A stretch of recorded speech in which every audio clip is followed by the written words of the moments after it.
Padmaja.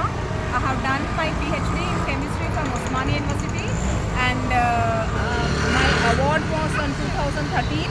I have written somewhere 2013. Okay, 2013 awardee. So after that, 2013 to now 2023, ఈ chemistry professors ఎవరైతే ఉన్నారో chemistry డిపార్ట్మెంట్లో chemistry professors వాళ్ళే committee మెంబర్స్గా వస్తున్నారు. ఎక్కడికైనా తెలంగాణలో like Satavahana university, Palamuru university, Mahatma Gandhi university, సిటీలో డిఫరెంట్ పీజీ కాలేజెస్, సిటీలో డిఫరెంట్ డిగ్రీ కాలేజెస్, వీళ్ళే వస్తారనమాట కమిటీ మెంబర్స్. వీళ్ళే కమిటీ మెంబర్స్గా వచ్చేసి నిజాం కాలేజ్, కోటి ఉమెన్స్ కాలేజ్, ఇవన్నీ కాలేజెస్కి నేను అప్లికేషన్ పెట్టాను. నోటిఫికేషన్ చూసే అప్లికేషన్ పెట్టాను. అయితే నన్ను ఒక్కదానే టార్గెట్ చేశాను. నేను ఎస్సీ ప్లస్ ఉమెన్, నాకు మెరిట్ ఉన్నా కానీ వీళ్ళు నన్ను మెరిట్ లేదు అని నన్ను అవమానం చేసుకుంటూ క్యాస్ట్ తక్కువ అనుకుంటా నన్ను టార్గెట్ చేసేసి నా లైఫ్తో ఆడుకుంటున్నారు. ఈ chemistry department professors, vice chancellors, ఈ డిపార్ట్మెంట్ ప్రొఫెసర్స్ వైస్ ఛాన్సలర్ని మేనేజ్ చేస్తున్నారు, గవర్నమెంట్ని మేనేజ్ చేస్తున్నారు. అన్నీ గతంలో కాంగ్రెస్ గవర్నమెంట్ టైంలో స్టార్ట్ అయింది.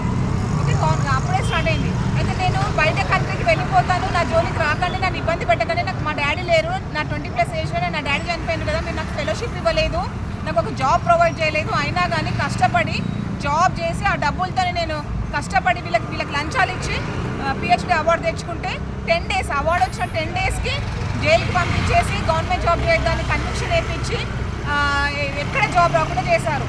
మరి నేను ఎంత కష్టపడి నేను పిహెచ్డి తెచ్చుకున్న దేనికోసం, ఏం చేయాలి ఈ డిగ్రీని కెమిస్ట్రీ.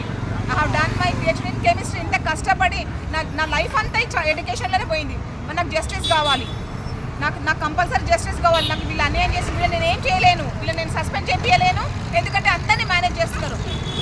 నేను అనుకున్నాను commission, SC commission, national commission for women, ఇవన్నీ విక్టిమ్స్కి పనిచేస్తాయి అనుకున్నాం. అవేవి విక్టిమ్స్కి పనిచేయవు, అవన్నీ క్రిమినల్స్కే పనిచేస్తాయి. నేను లైవ్ ఎగ్జాంపుల్, నాది లైవ్ ఎగ్జాంపుల్.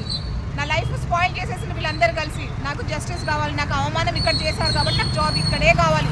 ఇదే కోటి ఉమెన్స్లో ఇస్తారా, నిజాం కాలేజ్లో ఇస్తారా? ఎందుకంటే వీళ్ళు నాకు మాట ఇచ్చి మాట తప్పారు. నాకు ఇక్కడే జాబ్ కావాలి, నేను ఇక్కడే కాబట్టి, నేను లోకల్ కాబట్టి నాకు ఇక్కడే జాబ్ కావాలి. సో ఇది నా డిమాండ్. నాకు ఇప్పటివరకు ఇంజస్టిస్ చేసి ఇప్పటివరకు వాళ్ళ నాటకాలు, వేషాలు అన్నీ నేను భరించాను. నాకు ఇప్పుడు జస్టిస్ కావాలి. అందుకని నేను భిక్షాటన స్టార్ట్ చేశాను. ప్లస్ నాకు జస్టిస్ జరగకపోతే మాత్రం నేను రేపు లోక్సభ ఎలక్షన్స్లో నేను కూడా ఎంపీగా కంటెస్ట్ చేస్తాను, నామినేషన్ వేస్తాను. ఓకేనా? This is my pain. I have pain in my heart. నా బాధని నేను ఎక్స్ప్రెస్ చేస్తున్నాను. నాకు జస్టిస్ కోసమే నేను ఈరోజు ఇంత కష్టపడి చదువంతా వేస్ట్ అయిపోయింది.